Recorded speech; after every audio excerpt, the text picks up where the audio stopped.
नमस्कार दोस्तों, पूजा ज्योतिष कार्यालय यूट्यूब चैनल में आप सभी का बहुत बहुत स्वागत है। दोस्तों, आज आपके सामने में कर्क राशि के जातकों के लिए 2022 कैसा रह सकता है, हर बारे में मैं चर्चा करूंगा। मेरे विद्यार्थी बंधुओं के लिए चर्चा करूंगा, मेरे व्यापार करते बंधुओं के लिए चर्चा करूंगा, आपका स्वास्थ्य कैसा रह सकता है उसके बारे में चर्चा करूंगा, किस बात में आपको सावधानी रखनी चाहिए उस बात की चर्चा करूंगा। साथ ही आपकी शादी किस मास में होने के पूरे अच्छे योग निर्माण हो सकते हैं उसके बारे में मैं चर्चा करूंगा। और एक श्रेष्ठ उत्तम उपाय भी आज आपके सामने मैं रखने वाला हूं। दोस्तों, हमारे जीवन में 3 काल रहते हैं, जैसे भूतकाल, भविष्यकाल और वर्तमान काल। जो हम जी रहे हैं उसको हम वर्तमान काल कहते हैं, साथ ही जो आने वाला है उसको भविष्य काल कहते हैं, और जो चला गया उसको हम भूतकाल कहते हैं। अगर हम आने वाला जो समय है उसके बारे में हमें पता चल जाए तो आने वाला समय बहुत ही उत्तम हम उसको बना सके, इसीलिए हम भविष्य काल की चर्चा करते हैं। साथ ही अगर उस भविष्य काल में किस बात की हमें सावधानी रखनी चाहिए, किस नुकसान से हमें बचना चाहिए, वो सारी हमें जानकारी प्राप्त हो गई है तो हम पूरी तरह उस नुकसान से कमी भी ला सकते हैं, बच भी सकते हैं। तो आज मैं वो सारी चर्चा करने वाला हूँ। दोस्तों, सबसे पहले मैं जो चर्चा करने वाला हूँ वो मेरे व्यापारी बंधुओं के लिए। आप किसी भी प्रकार के व्यापार में जुड़े हुए हैं तो आपके लिए साल मैं कहूँगा लॉटरी की तरह आपको प्राप्त हो सकता है। पहले जो 3 मास है, जनवरी, फरवरी, मार्च और अप्रैल मास के बाद मुझे लग रहा है आपके जीवन में, आपके व्यापार में एक बड़ा परिवर्तन आ सकता है। और ये परिवर्तन आपके जीवन को एक सुवर्ण काल भी हम कह सकते हैं।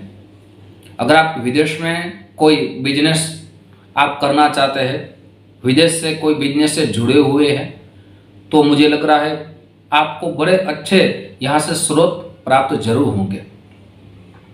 या आप किसी प्रकार के बिजनेस से आप सोच रहे हैं कि मैं नया बिजनेस करने वाला हूँ, तो आप अप्रैल मास के बाद जरूर कोई अच्छा बिजनेस लगाने की सोच रहे हैं। वो बिजनेस आपको नया आपको ले जाएंगे, उसमें आपको फायदा भी मिल सकता है। लेकिन ये तो सकारात्मक कुछ बातें हुई। अगर सकारात्मक पहलू को हम मजबूत करेंगे, साथ ही हमारी कमजोर है नकारात्मक पहलू उसको हम सुधारेंगे, तब हमारे जीवन में उसका फायदा मिल सकता है। सकारात्मक पहलू की बात की, अब आपके लिए मैं नकारात्मक पहलू की बात कर रहा हूं। तो जो मेरे व्यापारी बंधु है उसके लिए सबसे नकारात्मक पहलू ये है कि अप्रैल मास से सितंबर मास तक आपका बहुत ही अच्छा बिजनेस जा सकता है, अच्छे अपने जीवन में आपको लाभ मिल सकता है। लेकिन सितंबर मास के बाद जो अप्रैल मास है उसमें मंगल का जो गोचर चल रहा है वो आपको बहुत ही फायदेमंद बन सकता है। लेकिन सितंबर मास के बाद आप अगर कोई पार्टनरशिप में बिजनेस कर रहे हैं तो वहां आपको बचना चाहिए। आप और आपकी पार्टनरशिप के बीच कुछ विचार अलग ना हो जाए और उससे आपको नुकसान ना हो, आपको वहां से पूरी तरह संभलना होगा। साथ ही आपकी भाषा में, आपकी जीवन शैली में जो आपसे गलती हो रही है आप उसको सुधारना होगा। साथ ही सामने वाले की बात को आपको सुनना होगा, फिर अपनी बात आपको रखनी होगी। अगर ऐसा कर पाएंगे तो मुझे लग रहा है यह साल आपके लिए बहुत ही उत्तम रह सकता है। साथ ही लास्ट में एक उपाय भी उत्तम आपके सामने रखने वाला हूं, वो उपाय भी जरूर करें। यह मैंने बात की है मेरे जो व्यापारी बंधु है उसके लिए बात की है। अब मैं जो कहने वाला हूं मेरे विद्यार्थी बंधु के लिए कह रहा हूं। मेरे विद्यार्थी बंधु के लिए यह साल बहुत ही उत्तम रह सकता है। विद्याभ्यास में अगर विदेश से आप कोई विद्यार्थी आप प्रवास करना चाहते हैं या आप वहां पढ़ने के लिए जाना चाहते हैं, तो ये अप्रैल मास तक, ये 4 मास है, वो आपके लिए बहुत ही अच्छा रह सकता है, बहुत ही अच्छा रह सकता है। या कोई प्रतियोगिता परीक्षा में आप हिस्सा लेना चाहते हैं तो उसमें भी आपको उत्तम परिणाम आ सकता है। ये सकारात्मक पहलू है। लेकिन अब नकारात्मक पहलू की बात कर रहा हूं। मेरे विद्यार्थी बंधु के लिए सबसे पहले आपको गुरु का जो गोचर हो रहा है उसका उत्तम फल मिलेगा। लेकिन आपके लिए भी सितंबर मास के बाद आपको कहां संभलना है? अपने संबंधों में। आप कोई अच्छे दोस्त बना चुके हैं, किसी को प्यार कर चुके हैं, तो सितंबर मास के बाद आपको यहां संभलना होगा। आप कोई परीक्षा देने की तैयारी कर रहे हैं और आपका मन है अगर दूसरे कार्यों में लग गया तो आपने जो मेहनत की है उसका परिणाम आपको अच्छा नहीं मिल सकता। साथ ही आपको आलस का त्याग करना चाहिए। कई बार देखा गया है कि मेरा आने वाला साल अच्छा है, तो कई विद्यार्थी बंधु उसमें मेहनत नहीं करते।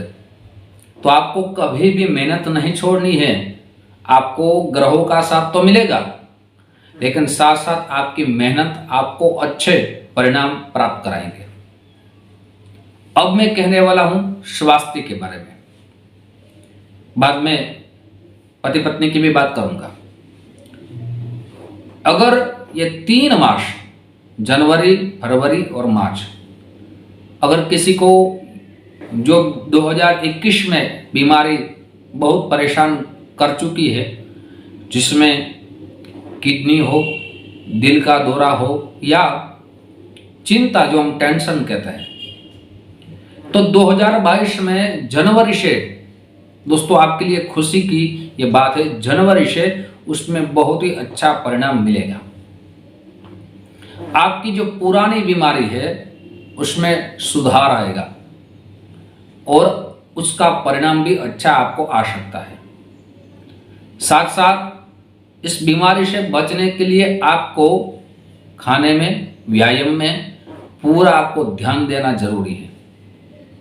आपको बेचना नहीं है, लेकिन साथ साथ कुछ आपकी जो कमजोरी है, अच्छे अच्छे जो व्यंजन है, खाने की चीज है, वो आपको नहीं खानी है। कई लोग डायबिटीज होने के कारण व्यंजन खा लेते हैं और बीमार ज्यादा यहाँ रहते हैं।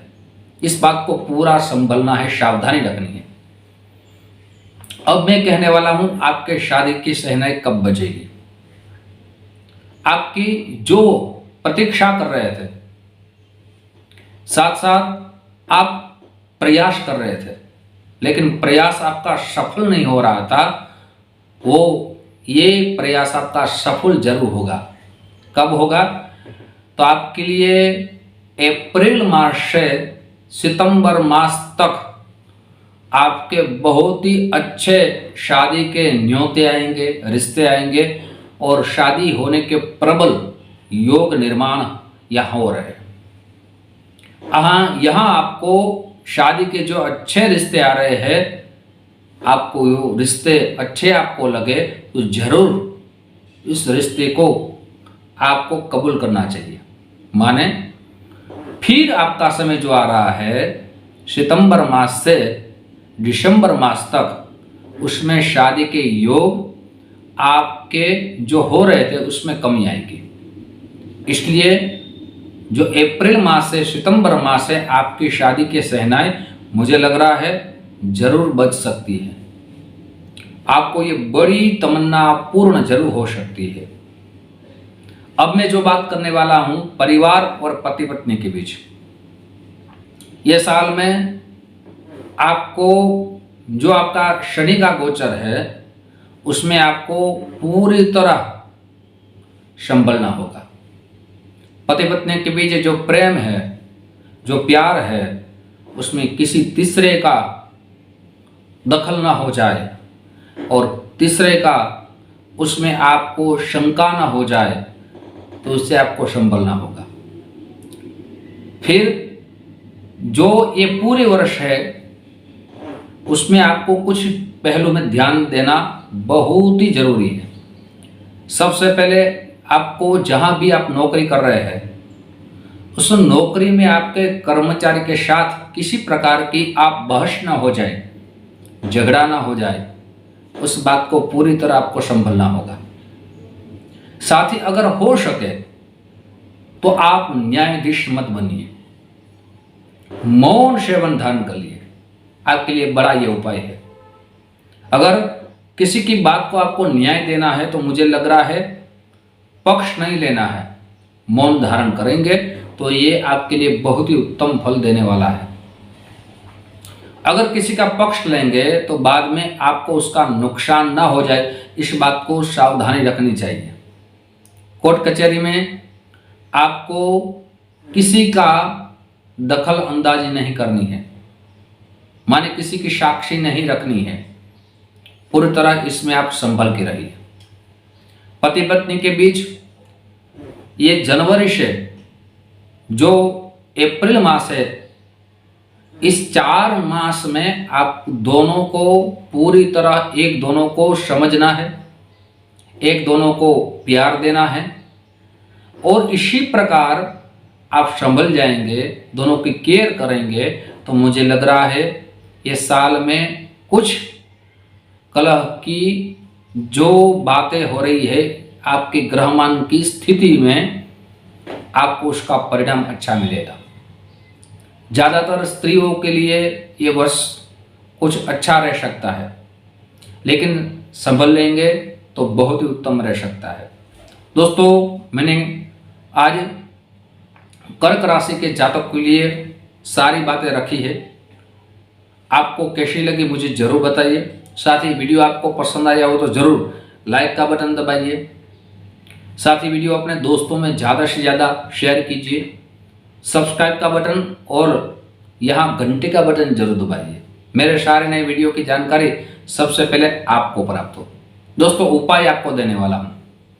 उपाय यह है, आपको सोमवार का व्रत जरूर करें। सोमवार के दिन सफ़ेद वस्तु का दान जरूर करें। सोमवार के दिन शंकर भगवान के ऊपर आप जरूर रुद्राभिषेक कराइए। सोमवार के दिन अगर हो सके तो रजत का चंद्र बना के शंकर भगवान को अर्पित जरूर करें। साथ साथ सोमवार के दिन किसी प्रकार की आपके और के साथ लड़ाई झगड़े ना हो, उसके बात को आपको सावधानी रखनी जरूरी है। दोस्तों, ऐसे सारे राशियों की ये आने वाला साल कैसा रहेगा ये पूरी बातें आपके सामने रखता रहूँगा। आप जो हमें प्यार दे रहे हैं उस प्यार के लिए आप सभी को दिल से बहुत बहुत धन्यवाद। YouTube के माध्यम से फिर हमारी मुलाकात होगी। जय श्री कृष्ण।